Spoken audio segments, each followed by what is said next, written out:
The golden throne room of the Valorian imperial palace echoed with cruel laughter as Emperor Thalros announced his decision to the gathered nobles. And every person present understood the hidden insult behind his formal words of diplomatic union. Princess Salith stood near the back of the room with her hands folded and her silver eyes fixed on the floor, refusing to show any emotion as her father spoke of sending her to the humans as a bride for their colony leader. The primitive species has requested a symbol of our alliance, the Emperor declared with amusement clear in his voice.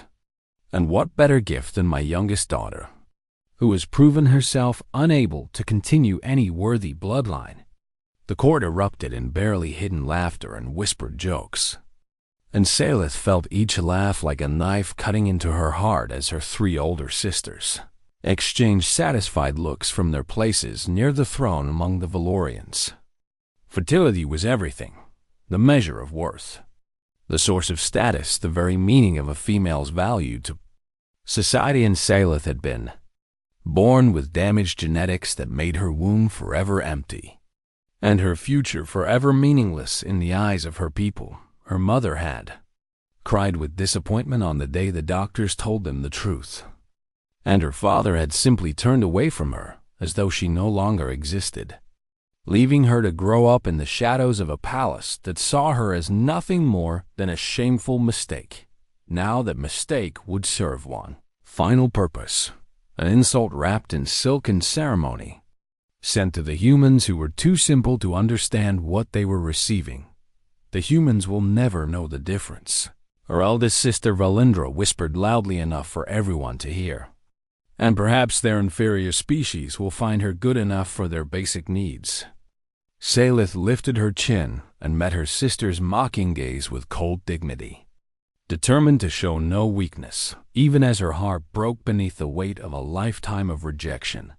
I accept this honor, she said in a voice that did not shake, and I will represent Valoria among the humans with grace. The Emperor smiled at her agreement, clearly pleased that she would not create a scene or beg for mercy, and he waved his hand in dismissal as servants rushed forward to prepare her for the journey that would take her far from the only home she had ever known. 3 days later, Salith stood aboard a diplomatic ship as it flew down through the atmosphere of New Sejong, and she watched through the window as green forests and blue oceans spread beneath her like a painting of a world that seemed impossibly alive and beautiful. Ambassador Park Jinho met her at the landing platform with a warm smile and a bow of true respect, and his kindness confused her so much that she almost forgot to respond with the formal greeting she had practiced. Princess Salith, welcome to New Sejong, he said with enthusiasm that seemed completely real. We are truly honored to receive you, and I hope you will find happiness here among our people. Happiness was not something Salith expected to find anywhere, but she nodded politely and followed the ambassador through streets filled with humans who watched her with curiosity rather than judgment. They did not whisper about her defects or exchange knowing looks about the joke the Valorians had played upon them. They simply smiled and waved as though welcoming any honored guest to their home. The ambassador led her to a modest building overlooking a garden of flowering trees, and there she met the man who would become her husband, Captain Quan Daesung, commander of the colony's defense forces and a widower, who had lost his first wife to sickness 5 years before. He was tall for a human, with kind eyes and hands that looked strong enough to break stone, yet gentle enough to hold something precious. And when he looked at her, she saw none of the disappointment or disgust she had expected.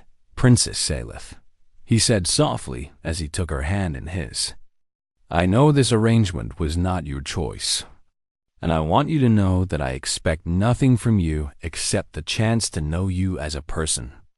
She stared at him in confusion, waiting for the moment when his true feelings would show themselves. But the warmth in his eyes never changed or faded. Your people sent you here, he continued with a sadness in his voice that told her he understood more than she had realized. But I see a woman who has traveled far from home to a world of strangers, and I want you to feel welcome." Tears threatened to fall from Saleth's eyes as feelings she had buried for decades clawed their way toward the surface. And she struggled to stay calm as this strange human offered her something she had never received from her own kind. "I know what loneliness feels like," Daesung said as he let go of her hand and pointed toward the garden where evening light painted everything in shades of gold. "And you are welcome here for as long as you wish to stay." Saleth followed him into the garden with her mind spinning from the impossibility of his kindness, wondering if this was some trick or test designed to break her before the true cruelty began.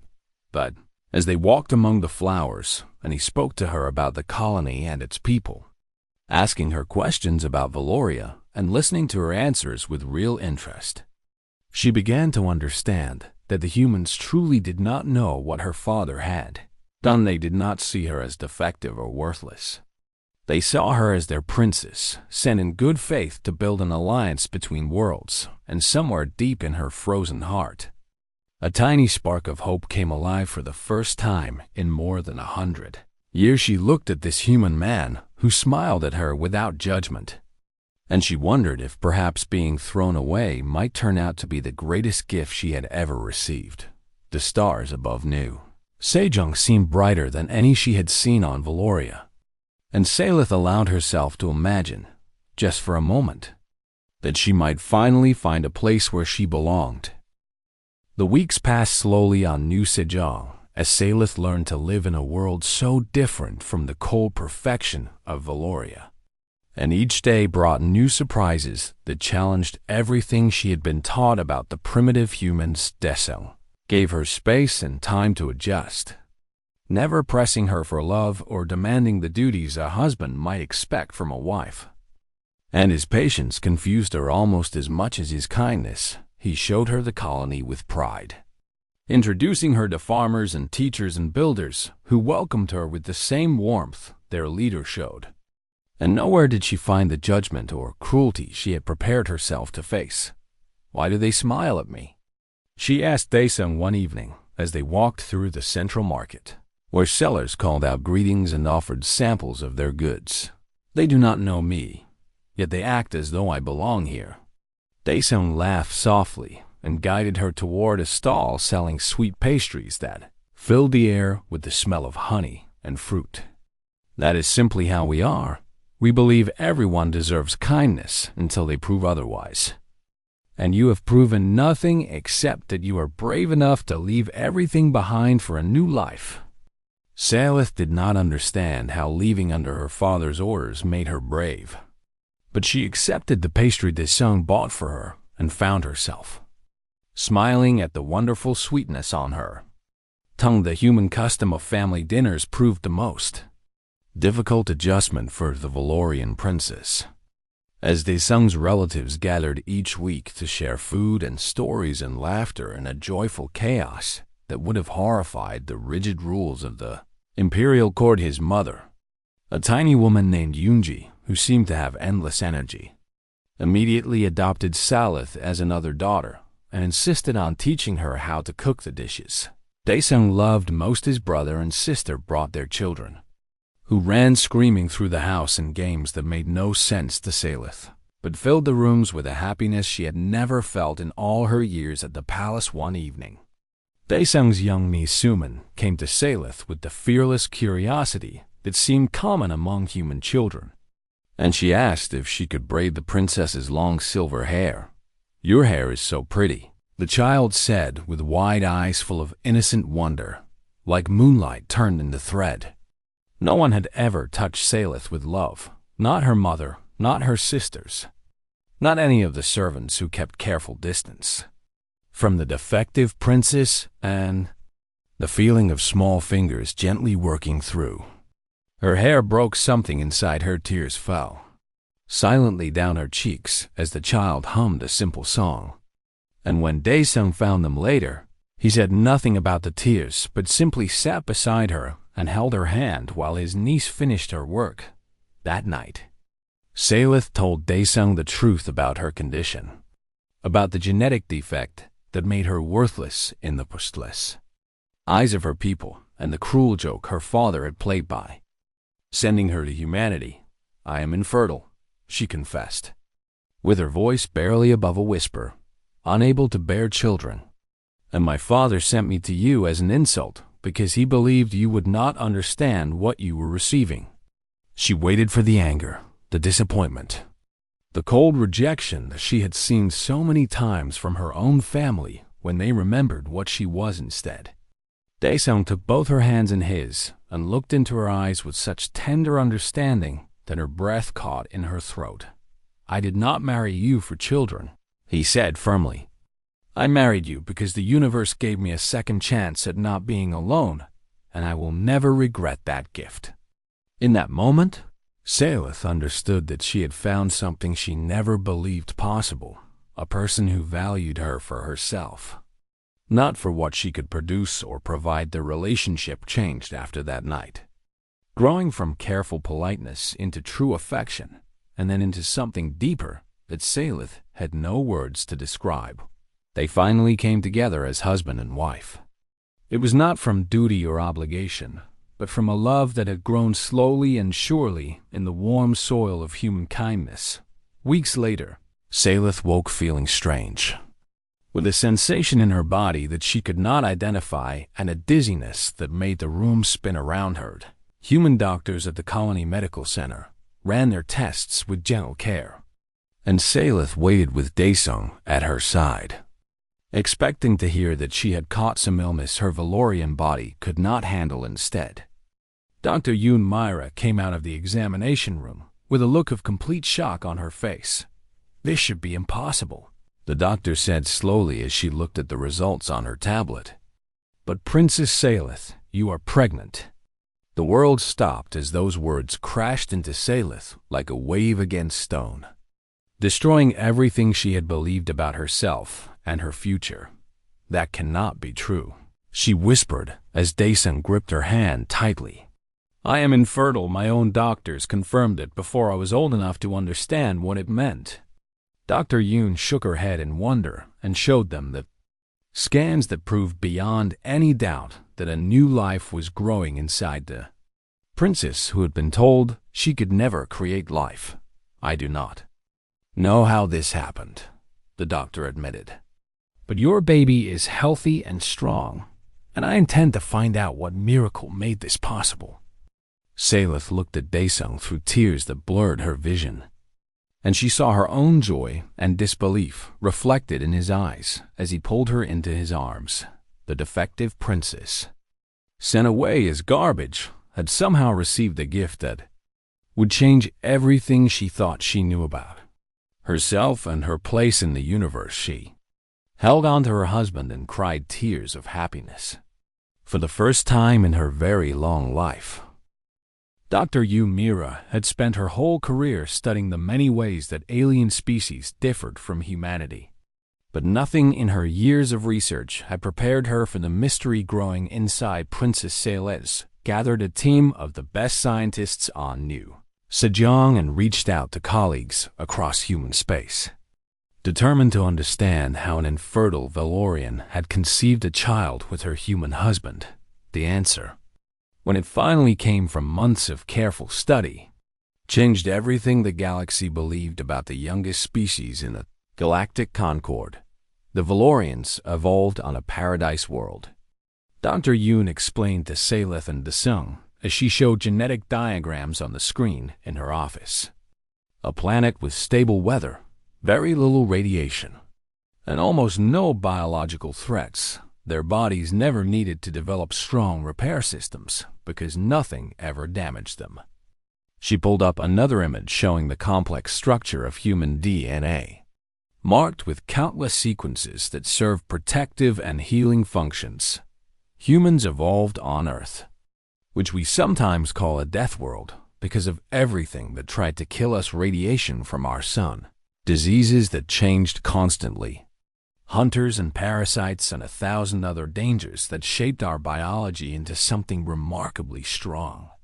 Saleth listened with growing amazement as the doctor described how human cells contained systems for repairing genetic damage that no other known species possessed.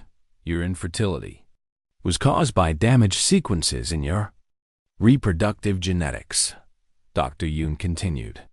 Damage that Valorian biology had no way to repair because your species never evolved the tools to fix such problems. She zoomed in on a particular section of the scan, highlighting where human and Valorian genetics had joined in the growing child. When you conceived, your husband's genetic material did not simply fertilize. It introduced repair proteins that recognized the damage in your DNA and fixed it, essentially healing what your own biology could not. Daesung stared at the screen with wonder, struggling to understand that his love for Salith had somehow triggered a biological miracle. So humans can cure Valorian infertility? He asked slowly. Dr. Yoon nodded with excitement in her eyes. Possibly, yes, not just Valorian infertility, but perhaps genetic disorders in other compatible species as well. She explained that humanity's harsh evolution had accidentally created a gift they never knew they possessed, the ability to heal alien genetics through the simple act of creating life together. Your baby is the first true human Valorian hybrid, she said to Salith with respect in her voice. A child that should have been impossible, born from love that conquered biology. Salith placed her hands on her growing belly and felt the tiny life moving within her. A miracle that her father and sisters and all the cruel nobles of Valoria had declared could never exist. She had been thrown away as defective, sent to primitives as a joke, and those same primitives had given her something her own perfect species could not. A child the news could not stay hidden forever. No matter how carefully the humans tried to protect their princess and her, pregnancy traders and diplomats carried whispers across the stars. And those whispers eventually reached the golden halls of the Valorian Imperial Palace. Emperor Thalros refused to believe the reports at first, dismissing them as human lies or a desperate attempt to claim importance for their alliance. My daughter is barren, he declared to his advisors with contempt dripping from every word. Whatever child the humans claim she carries must be a fake, some trick to embarrass the Empire. But the evidence grew as more sources confirmed the impossible pregnancy, and the Emperor's contempt slowly transformed into something far more dangerous. Fear. His advisors realized what this miracle meant before he did, and they gathered in secret meetings to discuss what it meant that human biology could repair what Valorian medicine could not. The Empire had been facing a crisis for centuries. Though few dared speak of it openly, fertility rates were dropping across the population. Genetic disorders were becoming more common, and the ruling class was particularly affected because generations of selective breeding had weakened their biological strength. If humans could cure these problems, they would hold power over the very future of the Valorian species. We cannot allow the humans to have this advantage, the chief advisor warned during a private meeting with the Emperor. They must not be allowed to use our biology against us. Thalros listened with growing anger as he realized that the daughter he had thrown away might have stumbled onto something that could threaten his entire empire back on New Sejong. Salith felt the weight of distant attention, even as she tried to focus on the joy of her pregnancy and the love of her growing family. Daesung noticed her worry and held her close as they watched the sunset from their garden. Whatever comes, we will face it together. You are not alone anymore. She believed him, but she also knew her father better than anyone, and she understood that Emperor Thalros would never allow this miracle to go unchallenged. The question was not whether he would act, but when and how cruelly he would strike at the daughter who had accidentally threatened everything he valued. Ambassador Park Jin-ho arrived at their home one evening with news that confirmed her fears. The Valorian Empire had requested that Princess Salith return home immediately for what they called a celebration of her pregnancy. We both know this is not about celebration, the ambassador said grimly. But the diplomatic pressure is strong, and refusing directly could give them the excuse they need for more aggressive action. Salith looked at Daesung and saw the determination in his eyes that matched the fire growing in her own heart. "Then I will go," she declared. "But I will not go as the discarded princess they threw away. I will go as a woman who found love and life among the humans. And I will show them exactly what their cruelty created." The diplomatic ship flew down through the clouds of Valoria, and Salith watched through the window as the world of her birth appeared. Below, like a jewel of silver and white perfection, she had left this world in shame. A defective princess sent away to primitives. But she returned now with her head held high, and her husband, standing strong at her side, held her hand as they prepared to leave the ship. And Ambassador Park Jin-ho reviewed the final details of their plan with the small team of human diplomats and security officers who came with them. "Remember," the ambassador warned quietly, "we expect betrayal, but we must give them no excuse to claim we acted first. Stay calm. Stay together and trust that our preparations will protect us." The landing platform gleamed with polished stone as Salith stepped onto Valorian ground for the first time in nearly a year. And she felt the eyes of 100 nobles watching her every move from the galleries above her. Sisters stood at the front of the welcoming group, their perfect faces frozen in expressions of polite welcome that could not hide the shock in their eyes. As they saw her swollen belly, Valindra, the eldest, recovered first and stepped forward with arms spread wide in a gesture of false love. "Dear sister, how wonderful to see you return to us, and carrying such an unexpected blessing." Salith accepted the embrace without warmth and pulled back to meet her sister's calculating gaze.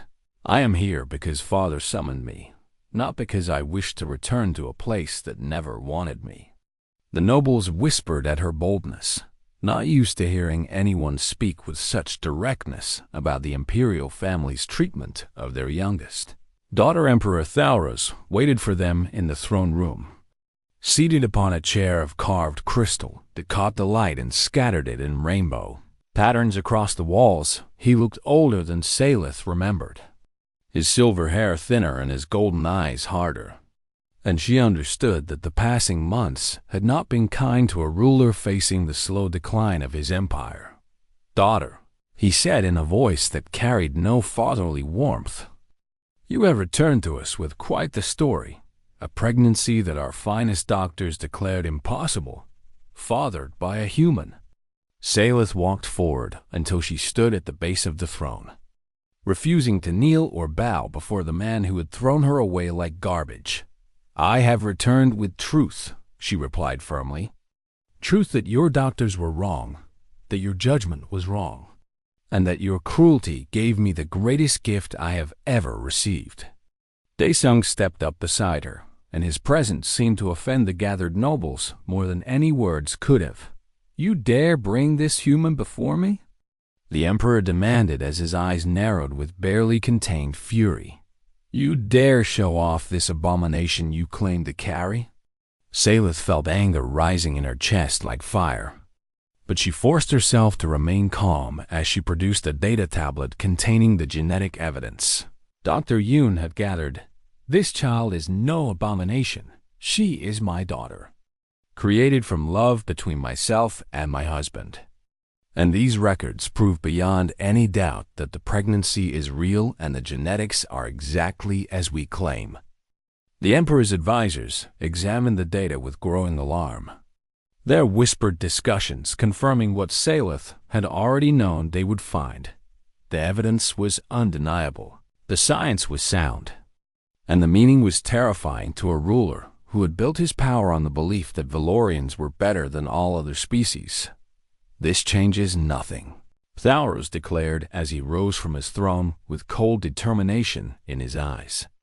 "You remain defective, and this pregnancy is simply a strange result that must be studied. Guards, take the princess to the medical wing for examination." Salith stepped backward as armored Valorians moved forward from the edges of the room, their weapons not drawn, but their intentions clear. Daesung placed himself between his wife and the approaching guards. his voice steady despite the danger. "You sent her to me as garbage, and I loved her as treasure. You will not touch my wife or my child." The lead guard hesitated, uncertain how to handle a human who showed no fear before the might of the Valorian Empire. "Stand aside." "Primitive," the Emperor commanded with contempt. "You are nothing here. And your species has no power to protect this woman from her own family." Ambassador Park Jin-ho stepped forward with a calm smile that seemed completely out of place in the tense throne room. "I am afraid that is not entirely correct, Your Majesty." He produced his own communication device and activated it with a single touch. "Admiral Song, please confirm the status of our escort." A human voice came through the speakers, clear and confident. "The Terran Third Fleet has arrived in Valorian space as requested. Ambassador 12 battleships, 40 cruisers, and 200 support vessels standing ready to ensure the safe return of Princess Salith and Captain Kwan." The throne room erupted in shocked cries as the nobles realized that humanity had not sent their princess into the trap. Without protection, Emperor Thalros stared at the ambassador with fury burning in his golden eyes. "You dare threaten the Valorian Empire with war?" "No threat, Your Majesty," Park Jin-ho replied smoothly. "Simply an escort to ensure that our diplomatic group returns home safely. We expected that your celebration might become overwhelming, and we wish to avoid any misunderstandings." The Emperor understood the message clearly. Any attempt to seize Salith would be met with force that the Empire was not prepared to face. Salith looked at her father one final time, seeing not the powerful ruler who had terrorized her childhood, but a bitter old man whose cruelty had cost him more than he would ever admit. "You threw me away because I was not perfect," she said with quiet strength. "But the humans showed me that perfection is not what makes someone worthy of love. You will never understand that lesson, and I pity you for it." She took Desim's hand and turned away from the throne, walking through the silent court with the dignity of a true princess at the door. She paused and looked back at the sisters who had mocked her for a century. "I am no longer yours. I belong to a people who value kindness over perfection, and I will never return to this cold place again." The human group departed Valoria without interference, their fleet escort ensuring that the Emperor's rage could find no outlet, and as the stars stretched into lines of light around their ship, Salith wept tears of joy and relief in her husband's arms. 5 years had passed since Salith walked out of her father's throne room, and the galaxy had changed in ways that no one could have predicted on that day of confrontation. The miracle child, a daughter named Yuna, had grown into a curious and fearless girl with her mother's silver eyes and her father's warm smile. Beloved by everyone who knew her on New Sejong Lith watched from the garden as Yuna chased butterflies through the flowers, her laughter filling the air with music that healed wounds the princess had carried for more than a century. The story of the infertile Valorian princess and her human husband had spread across every world in the Galactic Concord, inspiring hope in species that had faced their own fertility problems and feared slow extinction. Dr. Yoon Mira now led an entire research center dedicated to studying how different species could help each other, and her teams had developed treatments that helped countless beings conceive children they had been told were impossible. That these humans offered these treatments freely, refusing to use the gift their harsh evolution had given them as a weapon. And this generosity earned them respect that no military victory could have achieved. "We did not evolve to conquer," Ambassador Park Jin-ho explained during a speech that was broadcast across the galaxy. "We evolved to survive, and now we choose to share that survival with anyone who needs it. This is what humanity means to us." The Valorian Empire had not done as well in the years since Salith's departure. Emperor Thalros watched helplessly as younger generations rejected the rigid traditions he had enforced. Inspired by stories of a defective princess who had found love and life, Among the humans, his own nobles began quietly sending their infertile relatives to human worlds, seeking the miracle that their own medicine could not provide. And each successful pregnancy weakened the emperor's authority. Further change came not with violence, but with whispers. As Valorians across the empire demanded reforms that would end the cruel treatment of those considered imperfect, Tharos died alone in his crystal throne room, abandoned by advisors who saw no future in serving a ruler whose time had passed. And the empire he had built on cruelty fell apart into something new and uncertain. Zilith's eldest sister Valendra sent a message asking for forgiveness, and Salith surprised herself by granting it. She had learned from the humans that holding on to anger only poisoned the one who held it. She became an ambassador between species, traveling to worlds where her story gave hope to those who had been thrown away by their own people, showing them that worth was not determined by what you could produce, but by how you chose to live. Dessen retired from military service to spend more time with his family, and he devoted himself to building a home filled with the love and laughter that both he and Salith had lacked before they found each other. His mother Yunji spoiled Yuna shamelessly, teaching the girl to cook human dishes and filling her head with stories of Earth and the ancestors who had survived everything the world could throw at them. One evening, as the family gathered for their weekly dinner, Yuna asked a question that silenced the table. "Mama, what does infertile mean?" Salith felt her heart clench at the innocent curiosity in her daughter's silver eyes, remembering all the pain that word had caused her throughout her life. But when she looked around the table at the faces of the family who loved her, Daesung's warm gaze, Yunji's supportive smile, the children of Daesung's siblings who had accepted Yuna as one of their own, she found that the pain had faded into something she could hold without being hurt. "It means that once, long ago, your grandmother told me I could never have you," Salith answered with a smile that held only peace. But she was wrong. Yuna thought about this answer with the serious thoughtfulness she had inherited from her father, then nodded as though saving the information for later. "Grandmother was silly," the girl declared, "because I am right here." The table erupted in laughter that chased away the shadows of old memories, and Daesung reached over to squeeze Salith's hand beneath the table. Later that night, after Yuna had been put to bed with stories of brave humans and vast starships, Salith stood in the garden and looked up at the stars that had once seemed so cold, and Distana Susan joined her, wrapping his arms around her from behind and resting his chin on her shoulder. "What are you thinking about?" "About how strange fate can be," she murmured as she leaned back into his warmth. "My father sent me here as a joke, a cruel trick to insult your people. And instead, he gave me everything I ever wanted." She thought about the lonely princess she had been, frozen and hollow and convinced that she would never matter to anyone. And she marveled at how completely that woman had been transformed. "The humans have a saying," Daesung said softly, "that the best revenge is living well. I think you have proven that beyond any doubt." Salith turned in his arms to face him, this human man who had looked at her damaged genetics and seen only a woman worthy of love. And she kissed him with all the gratitude and joy she carried in her healed heart. "They sent me as garbage," she whispered against his lips, "but you treated me like treasure."